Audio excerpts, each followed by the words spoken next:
সুপ্রিয় শ্রোতা, গল্প পাঠের আসর চ্যানেলে শুনতে যাচ্ছেন হুমায়ুন আহমেদ রচিত কোথাও কেউ নেই উপন্যাসটির দ্বিতীয় পর্ব। আমি ওয়ারা কারিম, সাথে থাকুন। মামুন হাঁটছে ধীর পায়ে, তীক্ষ্ণ দৃষ্টিতে তাকাচ্ছে চারদিকে। তার মনে ক্ষীণ আশা হঠাৎ দেখবে মুনা নামছে রিকশা থেকে, কিংবা মাথা নিচু করে দ্রুত হেঁটে আসছে অফিসের দিকে। সে সিগারেট কেনার অজুহাতে পান বিড়ির দোকানটির সামনে মিনিট 10 দাঁড়ালো। মুনার দেখা পাওয়া গেল না। আজকের দিনটাই মাটি হয়েছে। 3 দিনের ক্যাজুয়াল লিভের আজ হচ্ছে প্রথম দিন। কথা ছিল মুনা অফিসে এসে কোনো একটা অজুহাত দেখিয়ে 11:30টার দিকে বেরোবে। তারপর দুজন মিলে বাড়ি দেখতে যাবে কল্যাণপুরে। সেখানে নাকি 900 টাকায় চমৎকার একটা 2 রুমের ফ্ল্যাট আছে। কথা দেয়া আছে 1টার সময় বাড়িওয়ালা চাবি নিয়ে থাকবেন। হাতে এখনো সময় আছে। নিউ পল্টন থেকে মুনাকে উঠিয়ে নেওয়া যায়, কিন্তু মুনার কঠিন নিষেধ যেন কোনোদিন তার মামার বাড়িতে মামুন না যায়। নিষেধ সবসময় মানতে হবে এমন কোনো কথা নেই, কিন্তু সে রেগে যাবে। একবার রেগে গেলে তার রাগ ভাঙানো মুশকিল। দিনের পর দিন কথা না বলে থাকবে। 10টা কথা জিজ্ঞেস করলে একটা কথার জবাব দেবে, তাও 1 অক্ষরের জবাব, হ্যাঁ কিংবা না। মামুন গুলিস্তান থেকে মিরপুরের বাসে উঠল। জর্দা দিয়ে পান খাবার জন্যেই তার মাথাটা হালকা লাগছে। বমি বমি ভাব কাটেনি, কিন্তু সেই সঙ্গে বেশ খিদেও লেগেছে। দুটি সম্পূর্ণ বিপরীত ধর্মী ব্যাপার একসঙ্গে কিভাবে ঘটছে কে জানে। মামুন একটা সিনেমার কাগজ কিনে ফেলল। প্রথম পাতা জুড়ে 3 রঙা বিশাল বক্ষা এক মেয়ের ছবি। ভালোই লাগে দেখতে। বলা হয়েছিল মেইন রোডের পাশেই দোতলা বাড়ি। আসলে তা নয়, বেশ খানিকটা ভেতরে যেতে হলো। বাড়ি দেখে যে কোনো আশাবাদী মানুষেরই আশাভঙ্গ হবে। মামুনেরও হলো। অর্ধসমাপ্ত একটি বাড়ি, সামনে চুনসুরকির পাহাড়। দোতলায় ওঠার সিঁড়ি এমন যে 2জন লোকও পাশাপাশি উঠতে পারে না। বাড়িওয়ালা হাজি সাহেবকেও খুব সুবিধার লোক বলে মনে হলো না, যেন বাড়ি দেখানোর তার কোনো গরজ নেই। দুপুর 1টায় আসতে হওয়ায় তার যে কত বড় ক্ষতি হলো সেই কথা তিনি 4-5 বার বললেন। সিঁড়িতে উঠতে উঠতে বললেন, স্ত্রীকে নিয়ে আসবেন বলেছিলেন, আসলেন না কেন? একটা কাজে আটকা পড়ে গেছে, পরে আসবে। বারবার তো বাড়ি দেখানো যাবে না। নিতে যদি চান আজই বলবেন, নিতে না চাইলেও আজই বলবেন। দোতলার বারান্দায় উঠেই মামুন বলল, বাড়ি পছন্দ হয়েছে, আমি নেব। না দেখেই পছন্দ? ভালো করে দেখেন। মামুন হৃষ্টচিত্তেই ঘুরে ঘুরে বাড়ি দেখল। চমৎকার বাড়ি। 2টি বিশাল ঘর, 2টি ঘরের সঙ্গেই অ্যাটাচড বাথরুম। রান্নাঘরের পাশে ছোট্ট একটা স্টোর রুম। চমৎকার একটা বারান্দা, উথাল পাথাল হাওয়া খেলছে। হাজি সাহেব বললেন, আপনি আসবেন কবে? সামনের মাসের 10-15 তারিখেই আসব।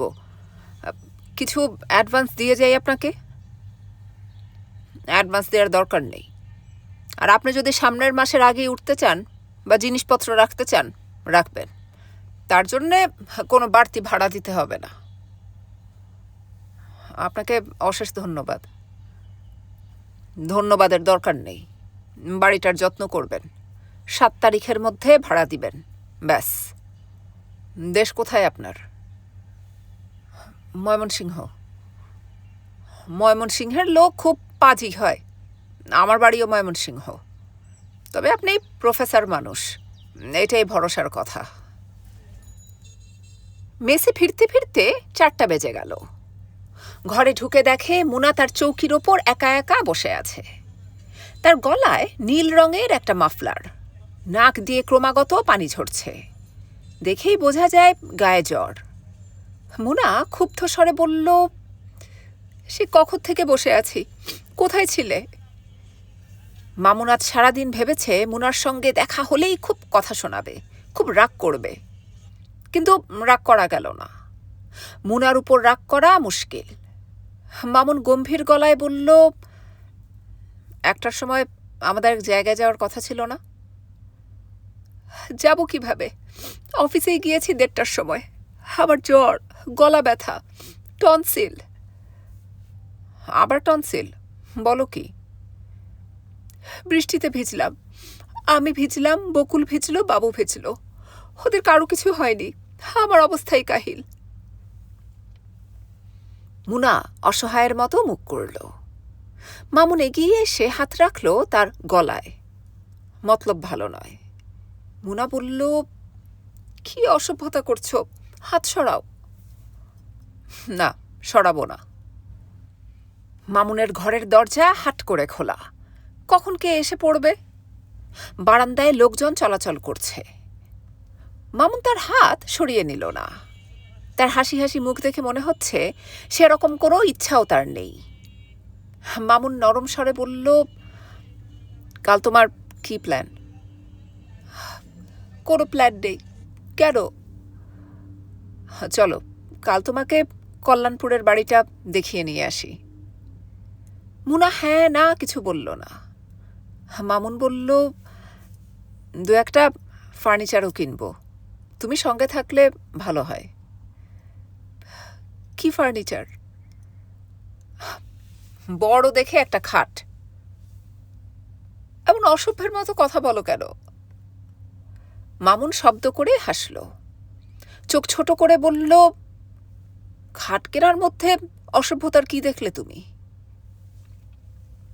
ভদ্র হয়ে বসো। ঠিক আছে, বসছি ভদ্র হয়ে। কাল কখন আসবে সেটা বলো। কাল আসতে পারবো না, অনেক কাজ আছে, ঘরে কাজের লোক নেই, মামির অসুখ। কোনো কথা শুনবো না, কাল আসতেই হবে।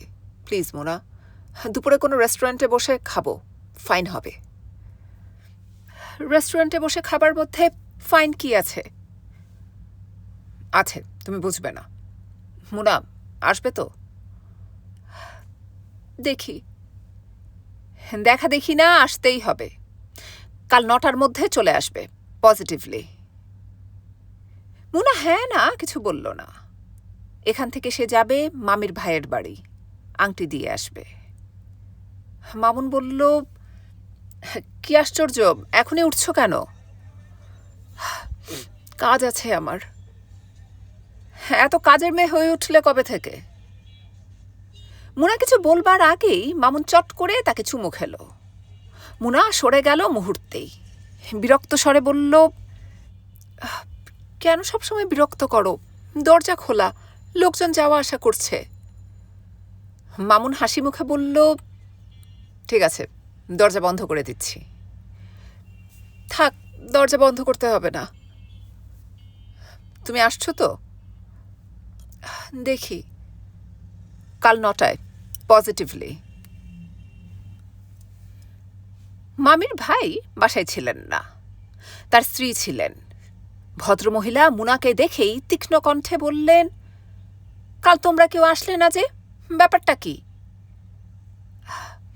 মামির শরীরটা ভালো না। তোমাদের শরীর তো ঠিক ছিল, নাকি তোমাদের বাসার সবার একসঙ্গে শরীর খারাপ হলো? মুনা কিছু বলল না।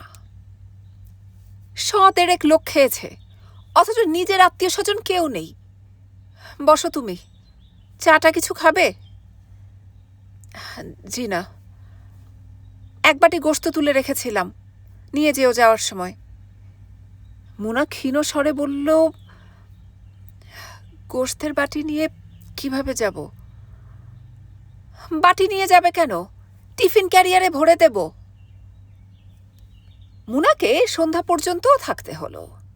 এ বাড়িতে অনেক লোকজন থাকে, এদের কাউকেই সে ভালো করে চেনে না। সে যে অনেকক্ষণ ধরে একা একা বসে আছে এটা কেউ তেমন লক্ষ্যই করছে না। পাশের কামরায় বেশ কিছু ছেলে মেয়ে ভিসিআরে ছবি দেখছে। একটা মেয়ে এসে এক ফাঁকে বলে গেল, অমিতাভের ছবি হচ্ছে, দেখবেন? বলেই উত্তরের অপেক্ষা না করে ছুটে চলে গেল। মুনা টিফিন বক্সের জন্যে অপেক্ষা করতে লাগলো। কাজের ছেলেটি তার সামনে একটা পেপসির বোতল রেখে গেছে। বাড়ির কর্ত্রী টেলিফোন ধরতে গিয়ে আর ফিরছেন না। মুনা ঘড়ি দেখল, 6:30 বাজে। আজও বাড়ি ফিরতে সন্ধ্যা হয়ে যাবে। মুনার মনে হলো তার জ্বর আসছে, মুখ তেতো, মাথায় ভোঁতা একটা যন্ত্রণা। সকালে নাস্তা খেতে গিয়ে টের পেল গলা ব্যথা আরও বেড়েছে, গলা দিয়ে কিছুই নামছে না। মুনা ক্লান্ত স্বরে বলল, বকুল, একটু গরম পানি করে দে, গোসল করব। বকুল সঙ্গে সঙ্গে উঠে দাঁড়ালো। নাস্তা শেষ করে যা, বলা মাত্রই দৌড়াতে হবে নাকি? আমার নাস্তা খাওয়া হয়ে গেছে আপা। বকুল রান্নাঘরে ঢুকে গেল। মুনা বলল, মামা কোথায় রে বাবু? সকালবেলা কোথায় যেন গেছেন। নাস্তা খেয়ে গেছেন? না, বকুল বলেছিল চা খেয়ে যেতে। মুনা বিরক্ত হয়ে বলল, বকুল বকুল করছিস কেন? কতবার বলেছি আপা বলতে? আপাই তো বলি। আবার মিথ্যা কথা, চড় খাবি। গার্গল করেও লাভ হলো না, পানি বেশ গরম ছিল, মাঝখান থেকে জিভ পুড়ে গেল। বকুল বলল, তোমার চোখ লাল হয়ে আছে, শুয়ে থাকো গিয়ে। মুনা কিছু বলল না। বকুল ইতস্তত করে বলল, ফজলু ভাইদের বাসায় একটু যাব আপা। মুনা তীক্ষ্ণ কণ্ঠে বলল, কেন? যেতে বলেছিল আমাকে, খুব নাকি দরকার। কি দরকার? জানি নাকি, শুধু বলেছেন খুব জরুরি। বোধহয় ভাবির সঙ্গে আবার ঝগড়া টগড়া হয়েছে। সেটা ওদের স্বামী স্ত্রীর ব্যাপার, তুই কেন যাবি? বকুল আর কিছু বলল না। ফজলুর রহমান সাহেব গলির ওপাশেই থাকেন, মাস 6 হলো এসেছেন। খুব সামাজিক ধরনের মানুষ, এসেই আশেপাশের সব বাড়িতে গেছেন, বিয়ের সময় নিজে এসে দাওয়াত করে গেছেন। মুনার নিজের ধারণা লোকটি গায়ে পড়া ধরনের। প্রথম আলাপেই খালা খালু আপামনি ডাকাডাকি তার ভালো লাগে না। বকুলের সঙ্গে ভদ্রলোকের স্ত্রীর খুব খাতির, এটাও মুনার ভালো লাগেনি। অবিবাহিতা মেয়ের সঙ্গে একজন বিবাহিত মহিলার ভাব থাকা ঠিক না। বকুল আবার বলল, আপা যাব? মুনা জবাব দিল না, ব্যাপারটা সে এড়িয়ে যেতে চায়। কিন্তু বকুলের চোখে মুখে আগ্রহ ঝলমল করছে। মুনা বলল, কি নিয়ে তোদের এত গল্প? বকুল মাথা নিচু করে হাসতে লাগল, তার গালে লাল আভা। নিশ্চয়ই নিষিদ্ধ গল্পগুজব হয়। নতুন বিয়ে হওয়া মেয়েরা সুযোগ পেলে অন্য মেয়েদের সঙ্গে রাতের অন্তরঙ্গতার গল্প করতে চায়।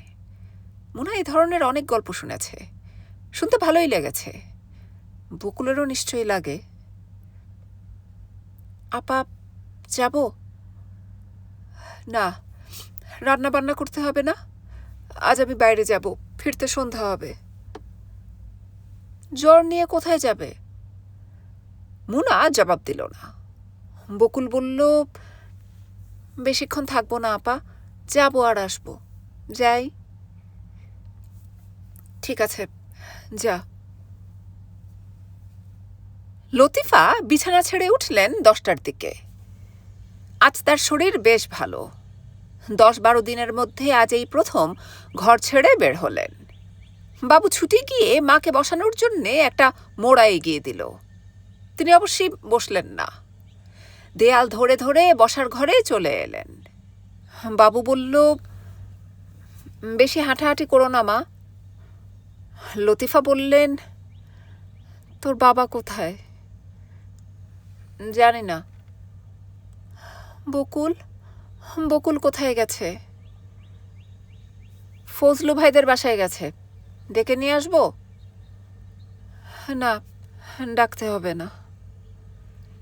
তিনি একটি বেতের চেয়ারে ক্লান্ত হয়ে বসে পড়লেন। মুনাকে বল আমাকে 1 কাপ আদা চা দিতে। মুনা আবার জ্বর, শুয়ে আছে, আমি বানিয়ে দেই? না থাক, হাত টাত পুড়বি। না মা, হাত পুড়ব না। বাবু খুব উৎসাহ নিয়ে চা বানাতে গেল। লতিফা এলেন তার পেছনে পেছনে। বিরক্ত স্বরে বললেন, ইস, কি অবস্থা রান্নাঘরের। তোমাকে একটা চেয়ার এনে দেবো মা, বসবে? না, চেয়ার লাগবে না। লতিফা নোংরা মেঝেতেই পা ছড়িয়ে বসলেন। বাবু বলল, মা দেখো তো লিকার করা হয়ে গেছে কিনা। না, ঠিকই আছে। মুনার জ্বর কি খুব বেশি? ওই দিন বৃষ্টিতে সবাই ভিজলাম তো, কারো কিছু হলো না, মুনা আবার টনসিল ফুলে গেল। চায় চুমুক দিয়ে লতিফার বমি বমি ভাব হলো। শরীরটা গেছে। তিনি সাবধানে উঠে দাঁড়ালেন। তার পা কাঁপছে। চা খাবে না মা? তুই খেয়ে ফেল, শরীরটা খারাপ লাগছে, শুয়ে থাকবো। মুনাকে বলতো একটু আসতে। তিনি নিজের ঘরে ফিরে গেলেন। তার মনে হলো আর কোনো দিন এ ঘর থেকে বেরোতে পারবেন না। বাকি জীবনটা এ ঘরেই কাটাতে হবে। আজকাল প্রায় তার এরকম মনে হয়। মুনা এসে দেখল লতিফা কাঁদছেন। সে না দেখার ভান করে সহজভাবেই বলল, ডেকেছিলে মামি?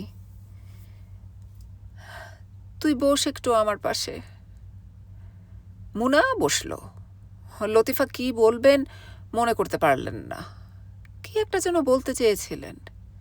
বেশ কিছুদিন ধরে এরকম হচ্ছে, কিছুই মনে থাকছে না। কি জন্যে ডেকেছিলে মামি? এমনি এমনি ডাকলাম, শরীরটা বড় খারাপ। তোমার নিজের জন্যই তোমার শরীর ঠিক হচ্ছে না মামি। দুপুর 1টার আগেই কিছু মুখে দাও না, রুগীদের আরো বেশি করে খেতে হয়। ইচ্ছা করে না, বমি আসে। আসলে আসুক। লতিফা ক্লান্ত স্বরে বললেন, বকুলের একটা বিয়ের ব্যবস্থা কর, তোর মামাকে বল। মুনা অবাক হয়ে বলল, কেন, ওর কি বিয়ের বয়স হয়েছে নাকি? কি যে বলো তুমি মামি। বয়স খুব কম হতো না, নভেম্বর মাসে 15 হবে। 15 বছর বয়সে কোনো মেয়ের বিয়ে হয় নাকি? বিয়ে দিলেই বিয়ে হয়। আমার বিয়ে হয়েছিল 14 বছর বয়সে। তুমি বলছো 33 বছর আগের কথা। লতিফা ক্ষীণ স্বরে বললেন, আমার শরীর ভালো না, তুইও চলে যাচ্ছিস, আমার সাহস হয় না। তোর মামাকে বল ওই ছেলেটার সঙ্গে কথা বলতে, তুই বললে শুনবে। কোন ছেলেটার সঙ্গে? বিয়ের প্রস্তাব দিয়েছিল যে, গ্রিন রোডে ফার্মাসি আছে ছেলেটার, মামা মিটফোর্ডের ডাক্তার। বাট্টু বাবাজির কথা বলছো? 3 ফুট বামন? লতিফা ছোট্ট একটা নিঃশ্বাস ফেললেন। মুনা বলল, বকুলের বিয়ে প্রসঙ্গে আমি কারোর সঙ্গে কথা বলতে পারবো না। ওর মতো সুন্দরী মেয়ে খুব কম আছে। ওর বিয়ে নিয়ে কোনো ঝামেলা হবে না, তুমি নিশ্চিন্ত থাকো। লতিফা মৃদু স্বরে বললেন, আমি বেশি দিন বাঁচব না। মুনা বিরক্ত হয়ে বলল, না বাঁচলে তাই বলে একটা বাচ্চা মেয়েকে ধরে বিয়ে দিতে হবে? এসব কি? তুই চলে গেলে ঝামেলা হবে। কি ঝামেলা হবে? ছেলেরা চিঠি ফিঠি লেখে। চিঠি তো লিখবেই মামি, সুন্দরী মেয়েদের এসব সহ্য করতে হয়, এসব কিছু না। মুনা উঠে চলে গেল। বকুল গিয়েছে 1.5 ঘন্টা আগে, এখনো ফেরার নাম নেই। কখন রান্না হবে কে জানে। মামা বাজার নিয়ে ফিরবেন কিনা তাও বোঝা যাচ্ছে না। মুনা একবার ভাবল ভাতটা চড়িয়ে দেয়া যায়, কিন্তু আগুনের কাছে যেতে ইচ্ছে করছে না। মনে হচ্ছে জ্বর চেপে আসছে। বাবু গম্ভীর হয়ে বসার ঘরে বসে আছে। মুনাকে ঢুকতে দেখে সে কি মনে করে হাসল। মুনা বলল, ছুটির দিনে ঘরে বসে আছিস কেন? বাইরে খেলাধুলা করগে। বাবু আবার মুখ টিপে হাসল। হাসছিস কেন? এমনি। আমার জ্বর কিনা দেখতো। তোমার জ্বর। গায়ে হাত না দিয়ে টের পেয়ে গেলি? বাবু লজ্জিত মুখে এগিয়ে এলো। তার হাত বেশ ঠান্ডা, তার মানে বেশ জ্বর গায়ে। বাসায় কোনো থার্মোমিটার নেই, জ্বর কত বোঝার উপায় নেই। বকুলি রান্না করল ভাত, ডাল এবং ইলিশ মাছের ঝোল। শকত সাহেব ভর দুপুরে বাজার নিয়ে এসেছেন। রান্না করতে তাই 2টো বেজে গেল। শকত সাহেব দুবার এসে খোঁজ খবর নিলেন তরকারি নেমেছে কিনা। বকুল তাড়াতাড়ি করতে গিয়ে সবকিছুই কেমন এলোমেলো করে ফেলতে লাগলো। খেতে বসে শকত সাহেব কঠিন কঠিন কিছু কথা বললেন। এত বড় মেয়ে সামান্য একটা তরকারি রাঁধতে পারে না কেন, এই নিয়ে বিস্ময় প্রকাশ করলেন। গলা টেনে টেনে বললেন, লবণ কি সস্তা হয়েছে? আধাশের লবণ দিয়ে দিয়েছিস তরকারিতে, সবটা তুই একা খেয়ে শেষ করবি। বকুলের লজ্জায় মরে যেতে ইচ্ছে করল। শকত সাহেব প্লেট ঠেলে দিয়ে হাত ধুতে গেলেন। বকুল বাবুকে ফিসফিস করে বলল, লবণ খুব বেশি হয়ে গেছে। শুধু মাছটা খা, ডালের সঙ্গে মিশিয়ে খা। তুমি খাবে না? না। বকুল সত্যি সত্যি কিছু মুখে দিল না। নিজের জন্যে তার খুব কষ্টও হলো না। এটা তার অভ্যেস আছে, প্রায় সে রাগ করে না খেয়ে থাকে। মুনা 2টা প্যারাসিটামল খেয়েছে, মাথা ধরা তবু কমেনি, আরও যেন বেড়েই যাচ্ছে। আজ কোথাও বেরোনোর কোনো প্রশ্নই ওঠে না। মামুন অপেক্ষা করে করে মহাবিরক্ত হবে। মুনা ছোট্ট একটা নিঃশ্বাস ফেলল। মামুনের সঙ্গে যে কবার কোথাও যাবার প্রোগ্রাম করা হয়েছে, সে কবারই এরকম ঝামেলা। মুনা আপা, কি কিছু খাবে না? না। মামিকে খেতে দিয়েছিস? মা ভাত খাবে না, রুটি বানিয়ে দিতে বলছে। বানিয়ে দে, আটাটা গরম পানিতে সিদ্ধ করে নিবি, নয়তো রুটি নরম হবে না। ঘরে আটা নেই আপা। বাবুকে দোকানে যেতে বল। বাবু যেন কোথায় গেছে আপা, আমি গিয়ে নিয়ে আসব? না, তুই কি যাবি? মামাকে গিয়ে বল। আমি বলতে পারবো না, তুমি বলো। ঠিক আছে, আমি বলবো। শকত সাহেব কোনো রকম বিরক্তি প্রকাশ না করে আটা আনতে গেলেন। বকুল বলল, আপা, টিনা ভাবির বাচ্চা হবে। মুনা বলল, এখনই বাচ্চা হবে কি? সেদিনই না বিয়ে হলো। সেদিন না আপা, 6 মাস 11 দিন হয়েছে। তোর দেখি একেবারে দিন তারিখ মুখস্থ। এত খাতির কেন তার সাথে? খাতির কোথায় দেখলে? আর খাতির হওয়াটা কি খারাপ? বেশি হওয়াটা খারাপ, বেশি কোনোটাই ভালো না। কেন? মুনা প্রশ্নের জবাব দিতে পারল না। সে লক্ষ্য করল বকুল আজকাল বেশ কঠিন ভঙ্গিতে কথা বলছে। এটা ভালো লক্ষণ। মেয়েদের এত পুতু পুতু থাকলে চলে না। বকুল বলল, মুনা আপা, ওরা শুক্রবারে কাবলিওয়ালা দেখতে যাবে, ইন্ডিয়ান অ্যাম্বাসির অডিটোরিয়ামে। আমাকেও সাথে যেতে বলেছে, আমার জন্যেও টিকিট এনেছে। ওরা স্বামী স্ত্রী দেখতে যাবে, তাদের মধ্যে তুই যাবি কেন? আমি তো যেতে চাই না, ওরা জোর করছে। আপা, যাব? শুক্রবার আগে আসুক, তারপর দেখা যাবে। তুমি আগে থেকে বাবাকে বলে রাখবে, নয়তো শেষে রাজি হবে না। তুমি আজ আর কোথাও যাবে না? না। বকুল মৃদু হেসে বলল, মামুন ভাই অপেক্ষা করে থাকবে। মুনা কিছু বলল না।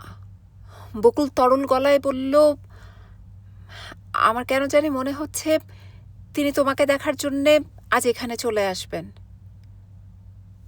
বকুল লক্ষ্য করল মুনা এই প্রসঙ্গটি পছন্দ করছে না। সে কিছুটা বিব্রত বোধ করল। প্রসঙ্গ পাল্টে বলল, তোমার চোখ লাল টকটকে হয়ে আছে আপা, শুয়ে থাকো না।